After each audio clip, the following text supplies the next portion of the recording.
جب ان کی بہنیں رخصت ہو رہی تھی تو گھر کا حال کیا تھا؟ جب یہ بہنوں کو رخصت کر رہے تھے تب ان کے باپ کی کنڈیشن کیا تھی؟ کل جب بیٹیاں رخصت ہوتی تھی باپ 3 دن تک کھانا نہیں کھاتا تھا کہ گھر کا چراغ جانے والا ہے، میرے دل کا قرار جا رہا ہے، میرے گھر کی رونق چلی جائے گی، یہ سوچ کر کہ باپ 3 دن پہلے کھانا چھوڑ جاتا تھا، آج تو خیرت کا جنازہ نکل گیا ہے، کل بیٹی رخصت ہونی ہے، رات بھر بھائی ناچتا رہتا ہے اور کہتے بڑے عزت دار لوگ ہیں، لعنت ایسوں کی عزت پہ جو بیٹی کی رخصتی پہ رات بھر ڈی جے بجا کر کے ڈانس کرتے رہے۔ ایسا نہیں لگتا کہ بیٹی رخصت ہونے والی ہے، ایسا لگتا ہے کہ گھر کی بلا کو دوسرے کے اوپر ڈالنے جا رہے ہیں، اس لیے رات بھر پوچھتے ہیں غیرت آنی چاہیے۔ کل جب بیٹیاں رخصت ہوتی تھی باپ 3 دن پہلے کھانا چھوڑ دیا کرتا تھا، سجدے لمبے کر دیتا تھا، رب جگہ کل بھی ہوتے تھے آج بھی ہوتے تھے، کل کے رب جگہوں میں قرآن پڑھا جاتا تھا، آج کے رب جگہوں میں ڈی جے بجایا جاتا ہے، کل کے رب جگہوں کا عالم یہ تھا، باپ کی آنکھیں سرخ ہو جاتی تھی، خدا کی قسم کل جب بیٹیاں رخصت ہوتی تھی باپ جنازوں سے زیادہ بیٹی کی ڈولی پہ رویا کرتا تھا، آج کسی کو خیرت کا آنسو تک نہیں آتا۔ میں پوچھنا چاہتا ہوں کل جب بیٹیوں کو طلاق ہوتی ہے پھر باپ کیوں مولوی کے پاس جاتے ہو؟ کل جب بیٹیوں کو سسرال میں ستایا جاتا ہے پھر مولوی سے شکایت کیوں کرتے ہو؟ یہ جو ہمارے ساتھ ہو رہا ہے یہ ہماری کرنے کا پھل ہے۔ رب نے تجھے بیٹا بنایا تھا، کسی بہن کا بھائی بنایا تھا، کسی بیٹی کا باپ بنایا تھا، تو تیری ذمہ داری یہ تھی کہ جب بیٹی کی رخصتی کا وقت آیا تھا تجھے رات پر ڈی جے نہیں بجانا تھا، رات پر گانوں میں نہیں ڈوبنا تھا، تیری تو ذمہ داری یہ تھی جب دنیا سو جاتی جا کے مصلی بچھا دیتا اور رب کی بارگاہ میں رو رو کر کے بیٹی کی خیریت کی بھیک مانگتا۔ میں پوچھنا چاہتا ہوں آج جب بیٹیاں رخصت ہوتی ہیں تو مجھے بتا دو صحیح یہ بیٹی جا رہی ہے کسی دشمن کے گھر جا رہی ہے؟ نہیں، رشتہ دار کے گھر جا رہی ہے، جس کے ساتھ رشتہ کیا ہے یہ قتل کرنے لے کے جا رہا ہے۔ آپ کہو گے نہیں اس نے ساتھ نبھانے کی قسمیں کھائی ہے، پھر رویا کس لیے ہے؟ اور باپ کے آنسو پوچھ کے پوچھو تو کیوں رویا ہے تو اس کے آنسو بتائیں گے مولوی بات یہ ہے میں غریب ضرور ہوں، میں نے بیٹی کو چٹنی روٹی کھلائی ہے لیکن کبھی بھی میں نے اپنی بیٹی کو رسوا نہیں کیا، میں نے بیٹی کو سوکھی روٹیاں کھلائی لیکن کبھی ذلیل نہیں کیا۔ آج وہ اس بات پہ رہا ہو یہ جو سامنے براتی بن کے آئے ہیں، یہ جو چہرہ پہن کے آیا ہے، کہنے کو لاکھوں کی انکم ہے، زمیندار کا بیٹا ہے، لیکن خدا جانے میری بیٹی کل جب اس کے دسترخوان پہ بیٹھے گی جوتی کھا کے روٹی ملے گی، یہ روٹی کھا کے جوتیاں کھانی پڑے گی۔ اس خیال میں رلا دیا ہے کل جب میری بیٹی کو لقموں کے تانے دیے جائیں گے میری بیٹی پہ کیا بیتے گی، اس خیال سے باپ رو دیتا ہے۔ اور ڈی جے بجا کے ناچنے والوں، غیرت کا تماشا بنانے والوں، اوقات دکھا کر کے اسلام کو بدنام کرنے والوں، میرا ایک سوال ہے آج تم ڈی جے بجا کے بیٹیوں کو رخصت کرتے ہو، گانے بجا کے بھیج رہے ہو، کل جب بیٹیوں پہ آفتیں آئیں گی تو رونے کی ضرورت نہیں ہے، اپنے سر دیواروں میں مارنا۔ اور اگر بیٹی بچانا چاہتے ہو تو جب بیٹی کی رخصت کی باری آئے تو ڈی جے نہیں بجانا ہے، تماشے نہیں کرنے ہے، خدا توفیق دے تو کبھی مسجد میں جانا ہے، کبھی رات کو گھر میں مصلی بچھانا ہے اور رو کے جھولی پھیلانا ہے۔ مالک یہ میری بہن ہے، یہ میری بیٹی ہے، میں تیری رحمت کے سہارے دے رہا ہوں، خدا میری بیٹی کو رونے نہ دینا۔ خدا کی قسم کھا کے کہتا ہوں جب یہ گھر سے جائے گی اکیلی نہیں ہوگی، جب یہ گھر سے قدم نکالے گی قدم اس کا ہوگا ساتھ میں کرم خدا کا۔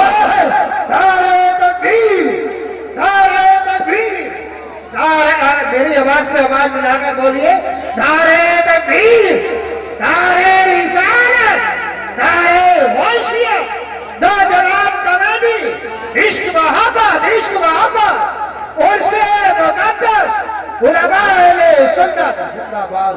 رونا ہے میرے بھائی، رونا ہے۔ 10% تم ایسے ہوتے دعا کرتے بیٹی سسرال میں دکھ میں رہ رہی ہے، 10% بات کی سانسیں بھی پوری نہیں ہو پاتی ہیں، بات کرتے کرتے لہجے ٹوٹ جاتے ہیں ان کے، وہ بیٹی کا درد پورا نہیں بتا پاتے ہم لوگوں سے، کہتے ہیں بس دعا کریں اللہ بیٹی کے دن اچھے کر دے۔ کیا بیٹیاں باپ کو پیاری نہیں ہوتی ہیں؟ بولو ہوتی ہیں کہ نہیں ہوتی ہیں؟ بیٹیاں بھی باپ کو پیاری ہوتی ہیں، بیٹے بھی باپ کو پیارے ہوتے ہیں، فرق اتنا ہے بیٹے کو چوٹ لگ جائے تو تڑپ کے کہتا ابا مجھے یہاں چوٹ لگی ہے، لیکن بیٹیاں جب سسرال میں ستائی جاتی ہیں نا تو وہ کبھی باپ سے آ کے نہیں کہتی ابا آج اتنا مارا گیا ہے، ابا آج کھانا نہیں ملا ہے، 3 دن سے تیری بیٹی فاتح سے ہے۔ جب بھی باپ کی دہلیز پہ آتی ہیں ہنستی ہوئی آتی ہیں، کیوں؟ صرف اس لیے تاکہ میرے باپ کو میرے دکھوں کا پتہ نہ چلے۔ یہ جب لوگ پوچھتے تھے نا کیا لے کے گھوم رہا ہے، کبھی یہ نہیں کہتا تھا بیٹی یہ کندھے پہ، کہتا تھا میری شہزادی بیٹھی ہے میری کندھے پہ۔ یہ رشتے ہوتے ہیں۔ اور ہم نے اللہ رسول کی نافرمانیاں کی، ہم نے ڈی جے بجائے، ہم نے گانے بجائے، بیٹیوں کے بیڑے غرق کر کے رکھے۔ او بھائی معاف کرنا، جہیز میں قرآن ہوتا ہے، آپ بھی بول سکتے ہو تو بولو بھائی، ورنہ زبردستی کوئی نہیں ہے۔ ہاں مجھے اعظم نے بلایا، میں بھائی سے کہہ کے چلا جاؤں گا، میں جا رہا ہوں، زبردستی نہیں کوئی باندھ کے بیٹھائے گا یہاں۔ میں نے پہلے ہی کہا تھا جتنی دیر سنیں گے اتنی دیر بات کریں گے۔ مجھے ٹائم پورا نہیں، قرآن ہوتا کہ نہیں جہیز میں؟ اور جب بیٹی گاڑی میں بیٹھنے چلتی ہے آواز آتی ہے ٹھہرو پہلے قرآن رکھو گاڑی میں، کہا کیونکہ پہلے قرآن گاڑی میں بیٹھ رکھا جائے گا۔ چل ٹھیک ہے یہ سمجھ میں آ گیا۔ بتاؤ یہ علماء بیٹھے ہیں، یہ ذمہ دار لوگ بیٹھے ہیں، یہ سب بتائیں گے۔ جو قرآن کی تلاوت کثرت سے کرے گا قرآن قیامت میں اپنے پڑھنے والے کی شفاعت کرائے گا۔ ہاتھ پکڑ کے کہے گا مالک سے بس، یہ مجھے دنیا میں سینے سے لگا کے پھرتا تھا، یہ تنہائیوں میں مجھے پڑھتا تھا، یہ راتوں کو اٹھ کے پڑھتا تھا، مالک جنت دے اسے۔ مجھے بتاؤ جسے رب نے شفاعت کرنے کی طاقت دی ہے وہ شکایت کرنے کی طاقت نہیں رکھتا؟ وہ بھائی وہ شکایت بھی تو کر سکتا ہے، وہ یہ بھی تو کہہ سکتا ہے 3 دن تک ڈی جے بجتا رہا، مالک نے میری یاد نہیں آئی۔ وہ یہ بھی تو کہہ سکتا اس کے گھر کے ڈھولک کی آواز بند نہیں ہوتی تھی اور کوئی قرآن پڑھنے والا بھی نہیں، یہ بھی تو کہہ سکتا ہے۔ وہ کس دھوکے میں؟ اگر اللہ حساب لینے پہ آ گیا نا تو کوئی مائی کا لال بچ نہیں پائے گا۔ یہ یاد رکھنا، ہم اپنے لوگوں کی بات کر رہے ہیں بیٹھ کے، اس کے بہت سے خاص بندے بڑی عظمتوں والے، لیکن ہم اپنی بات کر رہے ہیں یہاں پہ جتنے بیٹھ کے۔ کوئی ایسا نہیں ہے جو دودھ کا دھلا، سب کو اپنی قبر میں لیٹنا، مجھے اپنی میں لیٹنا، آپ کو اپنی میں لیٹنا، لیکن خدا را مشکل نہ کرے، مشکل نہ کرے۔ کہہ رہا ایک ہی تو بیٹا ہے مولانا، اس پہ ایک بار ڈی جے بجن دو، ایک ہی بیٹا ہے، بیاہ ایک ہی بار ہوتا ہے۔ تو میں نے کہا بیٹے سن، اگر بیاہ ایک بار ہوتا ہے نا تو زندگی بھی ایک ہی بار ملتی ہے۔ جس دن آنکھیں بند ہو گئی نا ساری دولت لے کے بھی نہ کوئی ایک سانس نہیں دے گا۔ سکندر اعظم جس کو دنیا کے بڑے حکمرانوں میں سے بڑا مانا جاتا ہے، ایک مانا جاتا، وہ اس کو کہا گیا اس نے پوری دنیا پہ حکومت کی، کیوں؟ کیونکہ وہ بہت کم عمر میں نا آدھی دنیا پہ قبضہ کر چکا تھا۔ کتنی دنیا پہ اللہ سلام علیکم، یہی سننا چاہتا ہوں، آپ سمجھ بھی رہے کہ خالی منہ دیکھ رہے ہیں۔ میں سمجھ سکتا ہوں آپ بہت بڑے لوگ ہو، آپ کو بولنے میں شاید شرم لگ رہی ہوگی، لیکن میں ایک بات بتا دوں، لوگ کہتے ہیں جلسوں میں کیا ملتا، میں کہتا ہوں جو یہاں بڑے بن کے آتے ہیں وہ کبھی بڑے ہو کے نہیں جاتے، وہ چھوٹے ہو کے جاتے ہیں۔ حضور کی محفل میں نوکر بن کے جاؤ، خدا تمہیں آقا بنا ڈالے گا۔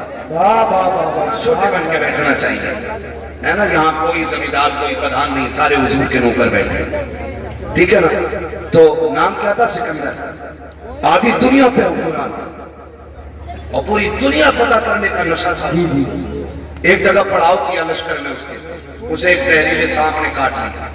جب کاٹا سانپ نے نا تو اس کی فوج میں طبیب بھی تھے، حکیم بھی تھے، سب لگ گئے، زہر کو روک نہیں پائے، بڑھتا گیا بڑھتا گیا یہاں تک کہ وہ لا علاج ہو گیا۔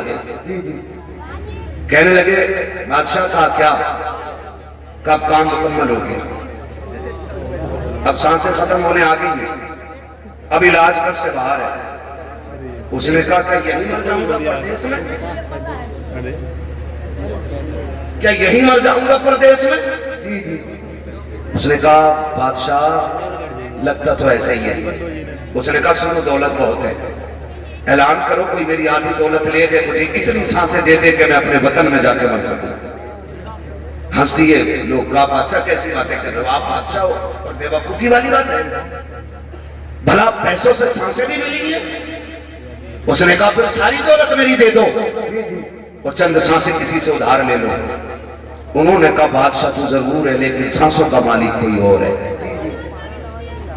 اب تیری دولت کام نہیں آئے گی۔ اس نے کہا اتنی بھی سانسیں نہیں ملیں گی، گھر چلا جاؤں؟ کہا بادشاہ نہیں۔ اس نے کہا پھر میں مر جاؤں تو میرے ہاتھ کفن سے نکالنا۔ کہا کیوں؟ تاکہ دنیا کو پتہ چل جائے یہ دولت اتنی بے وفا ہے، کتنی بھی اکٹھی کر لو یہ مرتے وقت کام نہیں آیا کرتی ہے۔ موت جب آئے گی نا تو ایک لمحے کا موقع نہیں دے گی۔ خدا را بدلو اپنے رویے۔ کہہ رہا ہے اکلوتا ہی ہے جی، اس پہ تو ڈی جے ضرور بچے گا۔ بتا تیرا شان والا ہے یا علی شان والا ہے؟ آپ اندازہ لگائیے تیرا کتنا شان والا کہ میری 50 بیگھے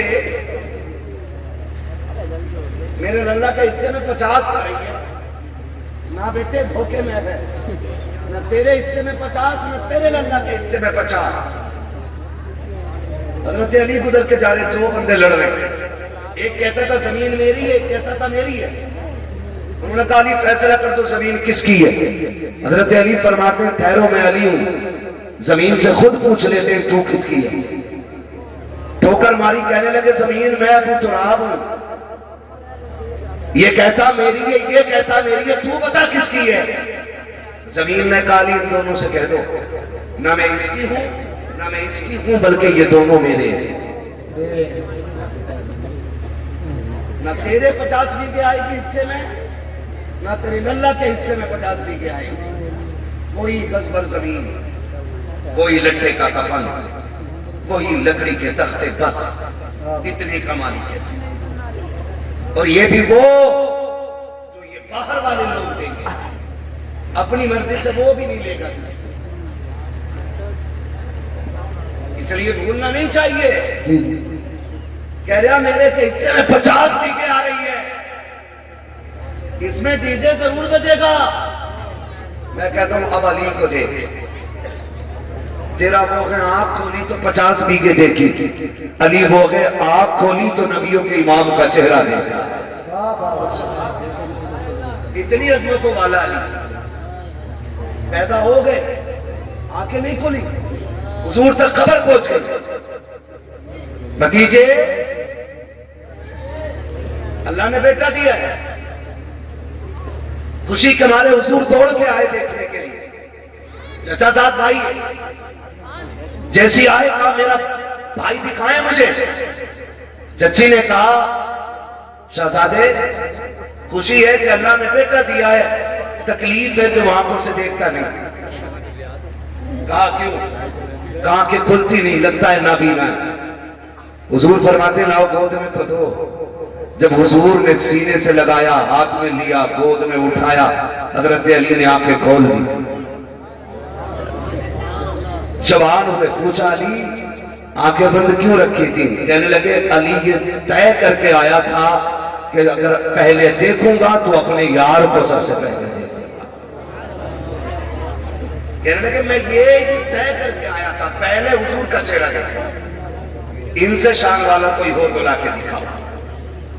کہہ رہا میرے میں ڈی جے ضرور بجے گا، خدا را ختم کریں تماشا، ختم کریں۔ اور یہ ڈی جے بجانے والے ڈی جے کر لاگا اور سفید کپڑے کالے جوتے پہن کے اور رومال کندھے پہ، پرس بغل میں دبا کے، لڑکے کا ابا پیر رک تھوڑی نا، ادھر سے ادھر، ادھر سے ادھر، ادھر سے ادھر۔ کون ہے یہ؟ کہ جن کے کانوں تک یہ سلائی آئی ہے نا سرمے کی، یہی اللہ کا ابا ہے، کھینچ کے سرما لگا رہا ہے۔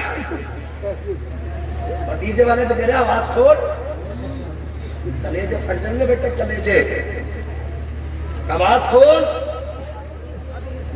بہت تماشے کیے ہم نے، اور باقی چھوٹے یہ جلسے والے چلے گئے ہوں گے تو کیا کرو گے جلسے؟ کیا فائدہ ملاق سے؟ کیا فائدہ جلسے سے؟ پھر تو ایسی باتیں ہوتی ہیں۔ اور جب بارات نمٹ جاتی ہے نا پھر دروازہ بجتا کٹ کٹ کٹ کٹ کٹ کٹ کٹ کٹ، پھر دروازہ نہیں کھلتا، کہا کون ہے؟ کہا ڈی جے والا پیسے لینے آیا۔ نکل گئی مکھیا گیری، دے تو دیے 15,000 تو رہ گئے تھے۔ ڈی جے پہ 50,000 خرچ کرنے والا امام صاحب کی 2 رکعت پہ مر جاتا۔ 500 روپے دے، 500 پہ چل رہے۔ ہمارے ابا کے میں 30 روپے گئے تھے، دادا کے میں 12 روپے گئے تھے، ہم سے 100 روپے لے لو۔ یہ ہماری کنڈیشن ہے۔ میں ایک بات یہاں الگ ہٹ کے کہوں، تمہیں کیا لگتا ہے کہ سارے لوگ گنجائش دار ہیں؟ سب کے گھر میں خوشحالی ہے؟ نہیں نا۔ ابھی گلفام بھائی سے آپ نے سنا، انہوں نے ایک بات آپ کو بتائی، جو مانگتا ہے اسے ضرورت مند نہ سمجھے۔ کئی بار سفید کپڑوں کے نیچے بھی کئی زخم چھپے ہوتے ہیں، یہ بھی آپ یاد رکھیں۔ یہ جو تماشے بنا رکھے ہیں نا، وہ آتش بازی ہوتی ہے کہ غریب کی بیٹی کا کلیجہ چھلنی ہوتا ہے۔ جب رخصتی کے وقت کسی کی بیٹی کی رخصتی پہ آتش بازی ہوتی ہے، غریب کہتی ہے ہو کیا رہا ہے؟ کبھی یتیم سے کہا جاتا ہے آج فلاں کی بیٹی رخصت ہو رہی ہے، وہ بیٹی جس کی بالوں پہ سفیدی آ گئی، جس کے گھر میں جس سے رخصت کرنے کے لیے 4 پیسے نہیں، آج اس یتیم کو باپ کا دور یاد آتا ہے۔ آج وہ سوچتی ہے کاش باپ ہوتا، آج میرے بھی ہاتھ پیلے ہو گئے ہوتے، آج میرا بھی باپ ہوتا، کاش وہ بھی داماد خرید پاتا، لیکن آج کوئی خریدنے والا داماد نہیں ہے، آج کوئی ہاتھ پیلے کرنے والا ہمدرد نہیں ہے۔ جب بیٹیاں سسکیاں بھر کے روتی ہیں تو تجھے کیا لگتا ہے کہ تیری یہ چند ٹکوں کی آتش بازی سے، تیرے گھر کی خوشی سے کسی اور کو خوشی مل جائے گی؟ نہیں، خدا کا واسطہ، اللہ نے تمہیں امیر بنایا ہے، پیسے والا بنایا ہے، تو سن، جتنے پیسے سے آتش بازی کر رہا ہے، جتنے پیسے سے تماشا کر رہے ہو، جتنے پیسے سے ڈھولک بجاتے ہو، جتنے پیسے سے ڈانس والے لاتے ہو، اسی پیسے کو اٹھاؤ اور کسی غریب کی بیٹی کی رخصتی میں لگا دے۔ خدا کی قسم میں نہیں جانتا یہ زمانہ کیا کہے گا اگر تیری بیٹی کے ساتھ کسی غریب کی بیٹی رخصت ہو گئی تو کوئی کچھ کہے نہ کہے، مدینے والا مدینے سے تجھے سلام بھیجے۔ نعرہ تکبیر، نعرہ رسالت، نعرہ غوثیہ، مسلک اعلی حضرت علماء اہل سنت خواجہ ہندوستان اور سے مقدس زندہ باد۔ بھائی یہ فالتو کے خرچے ختم کریں، جی جی کریں گے انشاءاللہ ختم، انشاءاللہ بولے انشاءاللہ۔ اور ایک اور کہہ دوں کڑوی بات، معاف کر دینا، بات بہت خراب کہنے لگا، کہہ دوں بھائی، کر لیں گے نا برداشت؟ امید ہے آپریشن کرانے وہی جا سکتا ہے جسے درد کی برداشت ہوگی۔ سماج میں کچھ ایسے بھی کتے کے پلے پیدا ہو گئے کہ جو 20 لاکھ 30 لاکھ 40 لاکھ کی بھیک لیے بغیر کسی کی بیٹی اپناتے ہی نہیں۔ میں ایسے لوگوں کو کتے سے بدتر مانتا ہوں، اس لیے کہ کتا پھینکا ہوا کھاتا ہے اور یہ چھین کے کھانے والے کتے ہوتے ہیں، جن کی وجہ سے بیٹیوں کا جینا حرام ہے غریبوں کی۔ یہ کنڈیشن ہمارے سماج میں، یہ اسلام تو نہیں دیا تھا نا میرے نبی نے، جس کے 4 بیٹے انگلیوں پہ گن گیا، 10 لاکھ گٹو میں ملیں گے، 10 پٹکو میں ملیں گے، 10 چمن میں ملیں گے، 10 پتن میں ملیں گے، بیٹھے بیٹھے کروڑ پتی بن گئے۔ سن بھائی، تیری سانسوں کا مالک بھی اللہ ہے اور تیری بیٹے کی سانسوں کا بھی مالک اللہ ہے۔ اگر وہ نہ چاہتے نا تو دولہا بن کے ایک قدم نہیں چل پائے گا تیرا بیٹا۔ حضرت کی کنڈیشن ہے، کل تک جنہیں روٹیاں نصیب نہ تھی آج 20-20 روپے 20-20 لاکھ مانگ رہے ہیں، جن کے گزارے چھیچڑوں پہ ہوتے رہے وہ آج سیمپل بیچ رہے ہیں، برات کو کھانا ایسا چاہیے، تیرے باپ نے کما کے رکھ دیا حرام کا، جو مانگ کے جہیز رہے گا وہ جہیز نہیں جہنم کا ایندھن ہے۔ پوچھ لو جا کے کسی مولوی سے، جی جی جاؤ پوچھ جہیز نہیں ہے یہ، بیٹھ نہیں ہے یہ، مرنے کی دیر ہے۔ اللہ اسی کے بدلے میں قبر کو جہنم بنائے گا، یاد رکھیں۔ کبھی سوچا؟ حضور آئے، حضور نے بیٹیوں کو رحمت بتایا، تم نے پھر بھی زحمت بنا دیا۔ حضور آئے، بیٹیاں باپ کی جنت کی ضمانت بنی، تم نے بیٹیوں کو موت کا ذمہ دار بنایا باپ کی۔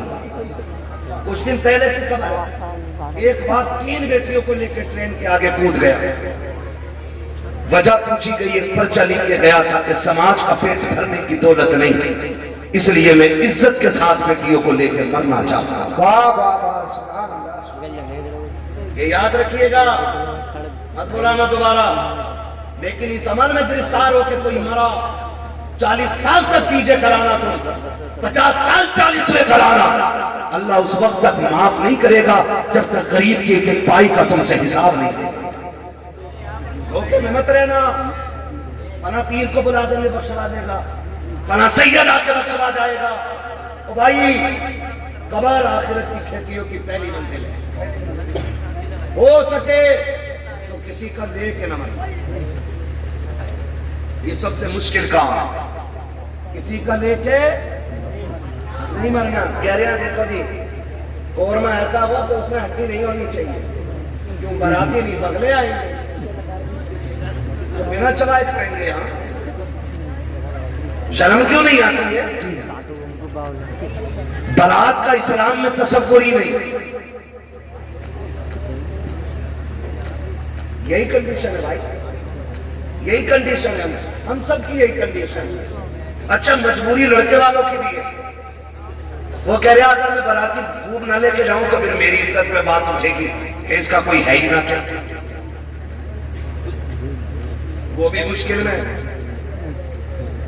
پوچھتے صاحب کتنے لوگ آئیں گے، تو حالات عجیب طرح کی باتیں ہوتی ہیں۔ میں تو سمجھ نہیں پا رہا ہوں کہ ہم کون سے دین کی طرف چل رہے ہیں، ہمیں کون سی جنت چاہیے۔ یار ایسی کوئی جنت ہو جو پلیٹ میں رکھی ہو، ہمیں بتا دے، ہم بھی بھاگ کر اٹھا لیں۔ فری میں جنت کہیں بٹ رہی ہو تو بتا دو، لیکن نہیں، سب کو معلوم ہے جنت آسان نہیں، مشکل ہے۔ شہادت گہے الفت میں قدم رکھنا ہے، لوگ آسان سمجھتے ہیں مسلمان ہونا، مسلمان ہونا۔ برات جا رہی ہے، وہ برات جا کے بھی ایک بوال تھوڑی ہے، ساری بوال۔ جی جی، پہلے بیٹیاں گھر سے رخصت ہوتی تھی، اب کہاں سے ہو رہی ہے؟ دیکھ رہے ہو، یہ بچوں کو بھی پتا ہے حرکت ہماری کہاں سے ہو رہی ہے؟ آج ہوٹل سے ہو رہی ہے۔ جس گھر میں شادی ہے اس میں تالا لگا ہے، اس میں بھوت پریت گھوم رہے ہیں، وہ گھر والے ہوٹل میں۔ مجھے بات بتا، جس کے پاس جگہ نہیں ہے اس کی تو مجبوری، برات کو بیٹھا لے اس میں، بیٹی تو گھر سے ہی بھیج۔ کتنے فائدے ہوتے ہیں جب بیٹی گھر سے رخصت ہوتی ہے نا، تو وہ چھت جس کے نیچے بیٹھ کے اس نے قرآن پڑھا تھا، وہ دیواریں جس نے اس کی تلاوت سنی تھی، وہ زمین جو اس کی سجدوں کی گواہ تھی، وہ گھر کی 4 دیواری جس نے اسے روزے کی حالت میں دیکھا تھا، آج جب یہ کسی کے نکاح میں بن کے نکلتی ہے نا، تو چھت کہتی ہے مالک اس کا بھلا کرنا، دیوار کہتی ہے خدا اسے سلامت رکھنا، وہ زمین جس پہ سجدے کیے تھے وہ کہتی ہے اللہ آج تک یہ مجھے آباد رکھتے رہی، تو اس کے گھر کو آباد کروا دے۔ واہ واہ واہ، سبحان اللہ سبحان اللہ۔ اتنی ساری سے گھر سے دعائیں ملتی تھی، لیکن وہاں جا رہی، وہاں کیمرے والا پہلے ہے، دولہا بعد میں۔ ایک جگہ ہم رات میں آ رہے، کہیں سے برات لوٹ کے آئی ہوگی، راستہ تنگ تھا، گاڑی آگے کھڑی تھی، ہم رک گئے، 15 منٹ ہو گئے۔ ایک صاحب کو کہا بھائی پتا کرو گاڑی آگے کیوں نہیں جا رہی، کہنے لگے دلہن بیٹھی ہے اس میں۔ ہم نے کہا اتر جانا چاہیے، آدھا گھنٹہ ہو گیا۔ کوئی دوسرا گاؤں تھا جس سے ہم گزر رہے تھے، اس نے کہا نہیں ابھی اس کی ویڈیو بن رہی ہے، گاڑی میں صرف دلہن اور کیمرے والا اور دولہا اندر۔ اس سے بھی بڑی بے غیرتی ہوگی کوئی ہمارے لیے؟